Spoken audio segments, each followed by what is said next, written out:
ងើពីដេកមេត្រជាក់រហឹមដកឃ្លាពីក្រុងមិនទិញចង់កណិចនឹងព្រៃឲ្យភ្នំមើលទេសភាពស្រង់ត្រកល់ហាក់ផ្លែចំណៃអារម្មណ៍ដកដុំ stress ចេញពីក្បាលខ្ញុំនឹងមិនយើងបោជំរុំទីតាំងហាងលុតសប្តាហ៍ច័ន្ទបថានៅខាងកើតមានឡានក្រុងខាងលិចផ្លូវចូលអធិការស្រុកចឹងបើសិនជាពុកម៉ែបងប្អូនមានតម្រូវការចង់យកទូរស័ព្ទមកជួសជុលកុំភ្លេចទីតាំងហាងបងប្អូនស្រួលរកទេអានេះទីតាំងបេនឡានក្រុង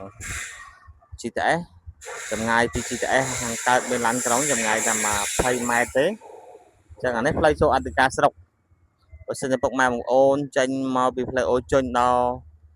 មុខមន្ទីរពេទ្យនេះខាងឆ្វេងដៃហើយហួសផ្លូវចូលអធិការស្រុកជាប់ជាមួយការ៉ាសាំងហ្នឹងហួស20 ម៉ែត្រដល់ទីតាំងហាងលក់ទូរស័ព្ទដៃច័ន្ទបថាស្រុកជាំសានហើយអញ្ចឹងបើសិនជាពុកម៉ែបងប្អូនមានតម្រូវការចង់យកទូរស័ព្ទមកជួសជុលឬមួយមកទិញទូរស័ព្ទពាក់ព័ន្ធនឹងទូរស័ព្ទអញ្ចឹងកុំភ្លេចហាងបងប្អូនគឺទទួលជួសជុលទាំងអស់មិនថាបញ្ហាមិនថាប្រូក្រាមមិនថាពាក់ព័ន្ធនឹងទូរស័ព្ទបើសិនជាពុកម៉ែបងប្អូនមានតម្រូវការទាក់ទងនឹងគ្រឿងបន្លាស់ទូរស័ព្ទ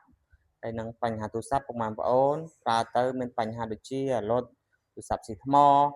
ទូរស័ព្ទថ្មប៉ោងទូរស័ព្ទបែកកញ្ចក់ថាច់បែកអេក្រង់អញ្ចឹងហាងលក់ទូរស័ព្ទដៃបងប្អូននៅតែទទួលជួសជុលគ្រប់ model គ្រប់ស៊េរីអញ្ចឹងមិនថាគ្រប់បញ្ហាទាំងអស់ទេគឺហាងលក់ទូរស័ព្ទដៃខ្ញុំទទួលធ្វើគ្រប់តម្រូវការទាំងអស់ហើយគិតតម្លៃជូនពិសេសជូនហើយមានការធានាចេញពីហាងត្រឹមត្រូវអញ្ចឹងអរគុណសម្រាប់ការគាំទ្រហាងលក់ទូរស័ព្ទដៃយើងកន្លងមកសូមអរគុណសូមជម្រាបលា